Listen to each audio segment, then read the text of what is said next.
Bienvenidos en Contexto, mi nombre es Sebastián Salazar y los voy a acompañar los siguientes 30 minutos. El día de hoy vamos a hablar y vamos a analizar lo que sería un gobierno de Pedro Castillo. ¿Cuáles son las implicancias de lo que han dicho hasta ahora en Perú Libre a nivel político, social y económico? Después de una pausa. En Contexto llega gracias a Fundación Naumann, Universidad César Vallejo y Los Portales. Bueno, estamos de vuelta aquí en Contexto y como les adelantábamos, estamos el día de hoy prestos a analizar un poco las consecuencias de lo que sería un posible gobierno de Pedro Castillo. Mucho se ha hablado, mucho se ha dicho y sin embargo hay hechos que se tienen que tomar en consideración y que serían pues la base o los fundamentos de este potencial gobierno si llega a la presidencia. Para hablar del tema se encuentra con nosotros el director de Regulación Racional, Óscar Sumar. Gracias por estar aquí con nosotros. Muchas gracias, Sebastián, por la invitación. Un gusto. Bueno, ustedes han publicado un informe sobre lo que serían las consecuencias de un gobierno de Pedro Castillo. ¿Qué es exactamente lo que se ha analizado? Porque es muy difícil, ya que paran deslindando de un plan, del otro, crean uno nuevo, esto sí, esto no, surgen nuevas propuestas. ¿Qué es lo que han analizado y cuáles son los resultados que han encontrado? Claro, gracias. En realidad lo que hemos hecho es evaluar todos los escenarios posibles. Por ejemplo, que uno es que gane Keiko, ¿no? Ese es uno de los escenarios. El otro obviamente es que gane Castillo, pero que gane Castillo lo hemos dividido en dos, justamente por la incertidumbre que existe sobre lo que puede hacer Castillo. Entonces, uno de los escenarios es Castillo moderado, lo hemos llamado, que es Castillo si es que hiciera un plan semejante al de Humala, digamos, ¿no? O sea, si se moderara un poco y no hiciera todas las propuestas radicales que propone. Y el otro escenario, obviamente, es que Castillo haga lo que efectivamente ha prometido hacer. Pero este escenario, el último, se ha confirmado porque ahora que, como tú bien dices, Sebastián, él de hecho deslindó, entre comillas, con su plan, el que presentó oficialmente al Jurado Nacional de Elecciones, dijo que él no había hecho ese plan, nadie lo entiende bien, pero luego lo que él ha presentado hace pocos días, hace un par de días, en realidad refrenda ese plan radical. Entonces, o sea, si uno mira su nuevo plan bicentenario contra la corrupción, en realidad no difiere en mucho de su plan radical. Entonces, de hecho, fuera de la confusión que esto genera, que él deslinda un plan y luego propone lo mismo, en realidad lo que sí aclara es que él tiene esas propuestas como realmente bien incorporadas, ¿no? O sea, él quiere hacer eso. Entonces, de estos tres escenarios, de hecho, el más probable es el escenario, ahora queda claro que el más probable es el escenario radical, ¿no? En el escenario radical lo que hemos encontrado es que, bueno, Castillo propone cosas como, por ejemplo, expropiar a las empresas, ¿no? A las empresas transnacionales. Eso también ha generado una gran confusión porque Castillo dice que no las va a expropiar, sino que las va a nacionalizar.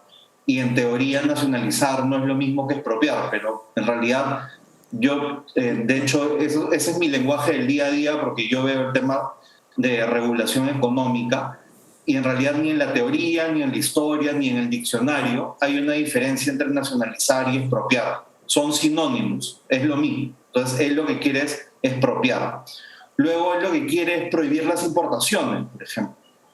Y esto es algo que ni siquiera, o sea, de hecho ha sido muy difícil incorporarlo en nuestro análisis, porque ni siquiera los países que hemos comparado, Argentina, Venezuela, en ese escenario radical, han hecho eso. O sea, ni siquiera Venezuela en su peor momento se le ocurrió hacer lo que propone Castillo, ¿no? Y luego, bueno, también otras cosas como hacer un Estado planificador, por ejemplo, una segunda reforma agraria, es otra cosa que propone. Entonces, hacer toda una reforma en el agro, de quitarles tierras, latifundios y hacer que la propiedad sea más parcelada. Entonces, todas las propuestas en realidad y el marco de lo que propone Castillo es intervencionista y es, de hecho, una propuesta que por diccionario y por teoría, se califica como una propuesta comunista.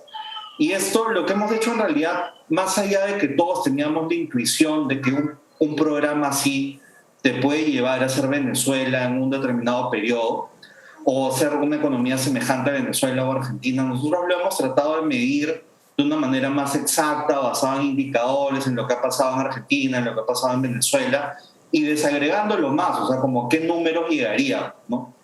Entonces, hemos encontrado que para llegar a un nivel de inflación, a un nivel de pérdida de productividad, a un nivel de desempleo, a un nivel de pobreza, incluso en más detalle, a un nivel de desnutrición semejante al de Venezuela, bastarían 5 años, ¿no? Eso es, digamos, el principal hallazgo, es que justamente coincide con un periodo presidencial, ¿no? En el que de hecho hay una especie de curva, ¿no? O sea, en los primeros 2 años hay una especie de bonanza, porque él va a tener más liquidez por las expropiaciones, por el incremento de tributos, y luego un declive, y ese declive más o menos en 3 años te llevaría, en el caso de Perú, a una situación semejante a la de Venezuela. Y luego, ¿A la de Venezuela nosotros, ahora? Disculpa la interrupción. a la de Venezuela actual, a la de Venezuela actual. O sea, llegaríamos o sea, más en rápido que 2019, Venezuela al nivel de Venezuela. Eso es lo que ocurriría. Llegaríamos más rápido que Venezuela, en parte porque las propuestas de Castillo son incluso más radicales que las que aplicó Venezuela, ¿no? Como comentaba Venezuela, por ejemplo, aún a Venezuela nunca se le ocurrió algo como prohibir las importaciones de una manera generalizada como lo propone Castillo, ¿no? Entonces, si de hecho Castillo hiciera eso, nosotros tendríamos que ajustar y ver que eso tendría un efecto más rápido en lo que pasa en el país. También el tema de tributo, ¿no? O sea, a Venezuela tampoco se le ocurrió poner de frente un tributo de 80%. O sea, claro. De hecho ha habido incrementos de impuestos, pero no ha habido un incremento como el que propone Castillo, y de hecho lo replica en su plan bicentenario, ¿no? Y luego, o sea, yo creo que en verdad ni siquiera habría que comentar tanto, porque yo creo que Castillo ya está ratificando su plan radical, pero aún si fuésemos el plan moderado, mucha gente dice, bueno, pero ¿qué hay de malo si Ollanta no fue tan mal y Bolivia no le va tan mal? En realidad eso es falaz, ¿no? Porque primero, porque las condiciones no necesariamente son las mismas, y segundo, porque en verdad, si uno mira en detalle a esos países y a Perú con Humala, no le fue bien. De hecho, lo que tendríamos ahí es que en un espacio entre 5 y 10 años tendríamos un déficit semejante al de Bolivia. Y es verdad que Perú y Bolivia tienen indicadores, por lo menos en algunos temas como pobreza o desnutrición, que se asemejan. Entonces uno podría decir, bueno, Bolivia no le fue tan mal, pero lo cierto es que Bolivia ha tenido indicadores más o menos como los peruanos en algunos puntos, con un gasto mucho mayor y con un déficit mucho mayor. Entonces, todavía está por verse cuál es la consecuencia de eso en Bolivia. Aún no hemos visto toda la película de Bolivia, todavía no acaba. Entonces, en algún momento, yo diría más pronto que tarde, ese déficit le va a reventar en la cara a Bolivia. Entonces, pretender que eso es un buen escenario para Perú no tiene mucho sentido tampoco. De acuerdo, sí, claro, y en cualquier caso sería pues como que a Bolivia le ha costado mucho más llegar a donde nosotros nos encontramos casi sin hacer absolutamente nada, digámoslo, o sea, de alguna forma Sí, si es que habría que compararlo, digamos, ¿no? A nivel de gasto de gobierno. Ahora bien, antes de irnos a la pausa, habría que concentrarnos también un poco en lo que esto significaría a nivel social, ¿cierto? Porque es un cambio, si bien principalmente político, pero con efectos que, como bien nos ha escrito, son terribles a nivel económico, pero también tienen un efecto social. Lo que pasa es que la verdad que es un cambio tan drástico que no habría, es complicado imaginarse qué es lo que sucedería después de ir pues a través del espejo, básicamente, ¿no? Siendo un poco abusivo con la analogía Alicia en el País de las Maravillas. Pero eso después de la pausa.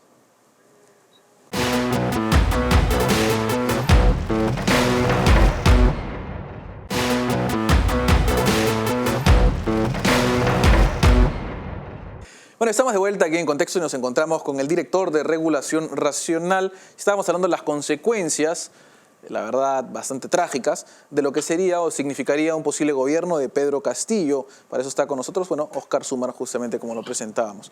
Ahora, la pregunta que le hacíamos antes de irnos a la breve pausa era, ¿qué significaría? Porque hemos hablado del impacto, más que nada económico, que es devastador. Y la otra pregunta sería, ¿qué pasaría a nivel social y a nivel político? Porque lo que plantea realmente es una tabla rasa, básicamente es lo que quiere, ¿no? Rehacer completamente todas las relaciones políticas y sociales que tenemos y económicas también.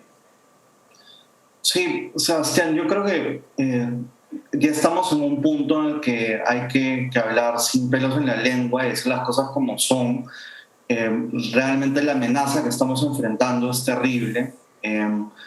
Yo diría que en realidad, aunque por mi expertise y por mi práctica yo me enfoco sobre todo en los temas económicos, legales, en realidad el principal riesgo que representa Castillo no es un riesgo económico, sino es un riesgo político para la democracia y para la sociedad. Lo que estamos, digamos, enfrentando no es un modelo económico distinto, sino al final de cuentas, la instauración de una dictadura comunista en Perú por un partido que tiene bastantes vínculos con el terrorismo, ¿no? O sea que yo creo que en ese punto hay tanta evidencia que uno no debería de sentir temor o inhibirse de decir las cosas como son, ¿no? Es un partido que tiene vínculos por donde se le mire con el senderismo, ¿no? Entonces, dado eso, en realidad, el Partido Comunista Sendero Luminoso, de hecho, tenía una doctrina económica, pero la doctrina económica, al final de cuentas, era lo de menos, ¿no? Lo principal, o sea, fuera de que todos pudiéramos pasar a la pobreza, como en Venezuela, que actualmente tiene 90% de pobreza. Para mí el principal riesgo no es eso, o sea, no es que el 90%, o sea, de hecho es terrible que el 90% del país, que hoy día es el 20%, ¿no? Que el 90% del país pase a situación de pobreza es terrible y sería un drama semejante igual al que tiene Venezuela hoy. Pero más allá de eso, vivir bajo una dictadura comunista, como los vastos ejemplos que hay alrededor del mundo, eso sería lo principal y lo más terrible dentro de lo que estamos viviendo, ¿no? Y si vamos, o sea, regresando un poco al tema propiamente económico, a veces cuando uno dice cifras es difícil, bueno, 90% de pobreza, sin duda todos lo podemos entender bien y imaginárnoslo, pero ¿eso qué significa? O sea, detrás de eso, ¿qué hay? Detrás de eso hay anemia, detrás de eso hay mortalidad infantil, ¿no? O sea, también una comparación que se puede hacer es Perú previamente a los 90 con Perú actual. ¿Qué pasaba en Perú, por ejemplo, con la mortalidad infantil en 1990? Un niño tenía, hasta llegar a los 5 años, tenía más del 80% de probabilidades de morir. Trágico. Hoy en día es menos del 20%, ¿no? Es alrededor del 10% de probabilidades de morir entre los 0 y los 5 años.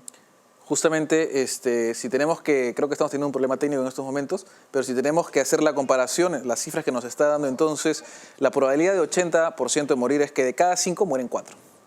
Eso es lo que significa la probabilidad, no que necesariamente van a morir, pero de cada 5, 4 sería 80%, y ahora estamos más o menos en 1 de cada 5, si es lo que está entendiendo bien del comentario que nos está dando Óscar. Pero nos comentabas más o menos para seguir pudiendo comparar estas cifras que a veces son difíciles de traducir, ¿cierto? A verlo, porque una cosa es saberlo, imaginarlo, escucharlo y suena terrible, y otra cosa es, en efecto, sentir eso, ¿no? Sí, también cuando hablamos, por ejemplo, algo como pérdida de productividad, ¿no? O sea, decimos, por ejemplo, Castillo va a poner 80% de impuestos. ¿Eso qué significa? Que empresas van a dejar de invertir, se van a ir, ¿vale? Pero en el fondo, ¿qué significa? O sea, ¿qué cosa impacta eso en las personas de carne y hueso en el país? Impacta obviamente en desempleo, ¿no? Pero no solamente en desempleo, sino también en pérdida de capital humano. O sea, no solamente porque el capital humano más calificado se fuga del país, literalmente, sino además porque las personas dejan de aprender cosas o olvidan cosas técnicas, por ejemplo, en fábricas, en empresas.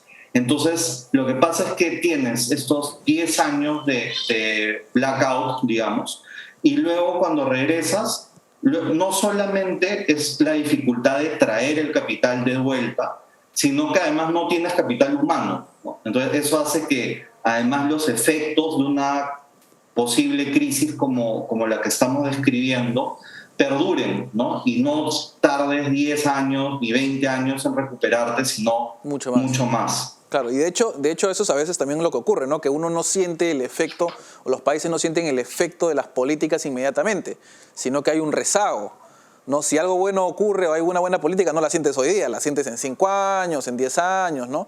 Y mientras las políticas negativas a veces sí pueden sentirse un poco más rápido que eso.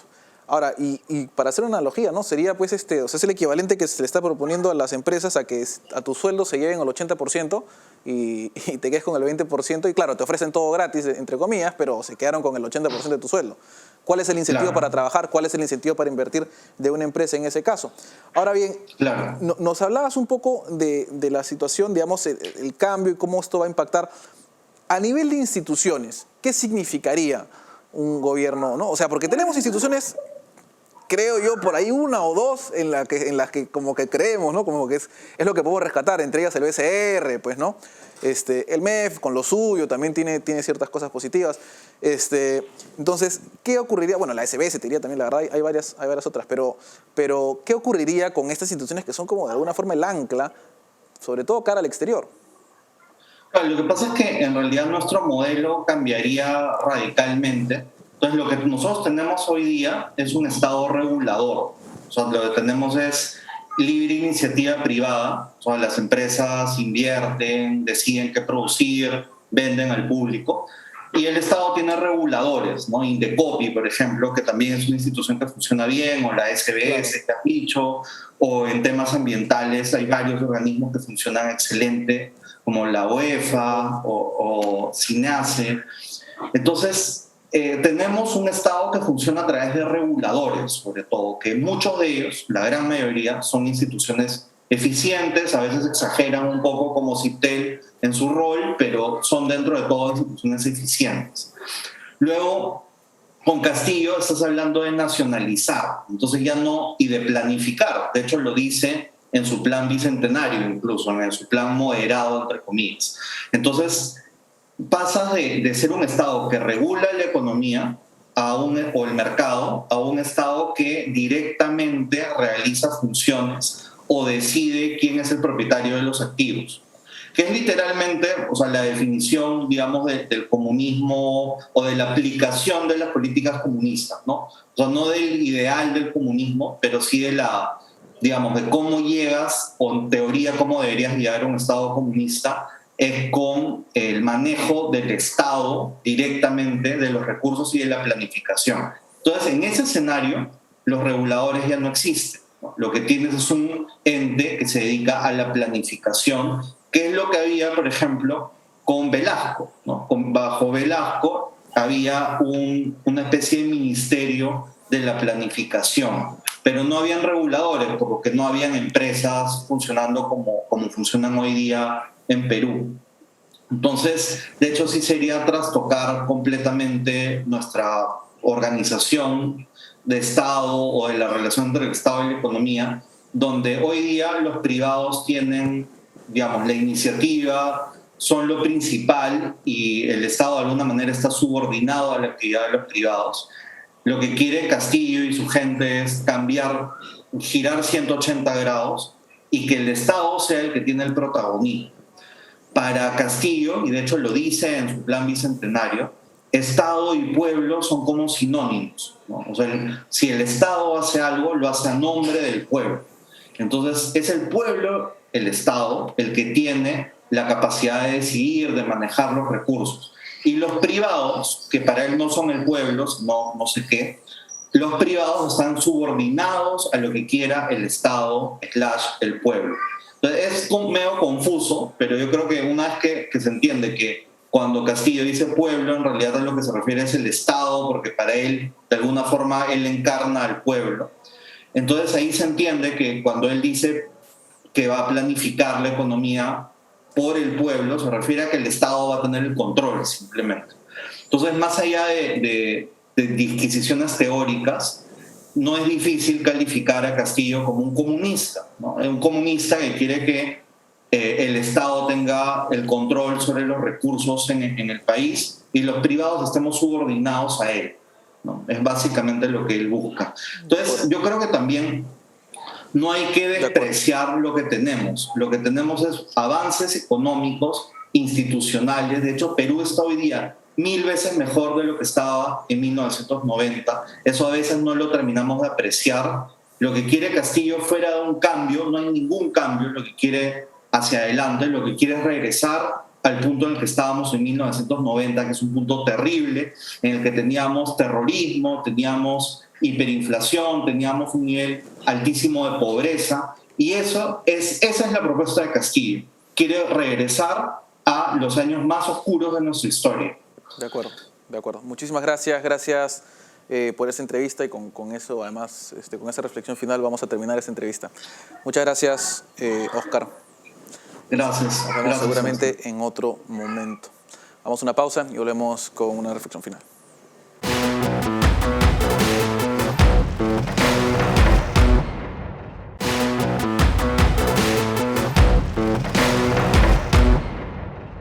Estamos de vuelta y creo que no hay tal vez mejor manera de expresarlo que como acabó nuestro invitado. La verdad que es y sería un desastre a nivel económico, por lo menos un gobierno que aplique las políticas que están expresadas en el ideario de Perú Libre y que han sido expresadas no solo por el ideario, sino también por el plan, 17 páginas que han presentado, y por el mismo Pedro Castillo, que las ha repetido una y otra vez. Significaría lograr lo que a Venezuela le tomó más de un decenio en tan solo 5 años. Y esto es probablemente la pobreza absoluta de nuestro país. Esto más allá del hecho de que cambiaría drásticamente cómo funciona nuestra sociedad, desde cómo nos relacionamos como personas individuales hasta cómo se genera riqueza, si es que alguna se pudiera generar, porque la verdad es que la experiencia muestra que no hay manera de lograrlo desde una planificación centralizada como la que está planteando al menos Pedro Castillo. Con eso nosotros terminamos a esta hora del programa, pero les decimos, como siempre, que no se olviden, nos pueden buscar a través de YouTube y encontrar todo lo que tenemos. Tenemos sobre la pandemia una gran cantidad, sobre las vacunas, tenemos sobre economía, sobre la situación que está pasando ahorita en el Medio Oriente, sobre, ¿qué más? Sobre Chile tenemos bastante. Tenemos además también, si mal no recuerdo, sobre gastronomía un poquito, sobre el efecto que está teniendo la pandemia en las MIPES y en la economía, y además también sobre fútbol, que nunca puede faltar. Con eso nos despedimos y nos vemos otro día. En Contexto llega gracias a Fundación Naumann, Universidad César Vallejo y Los Portales.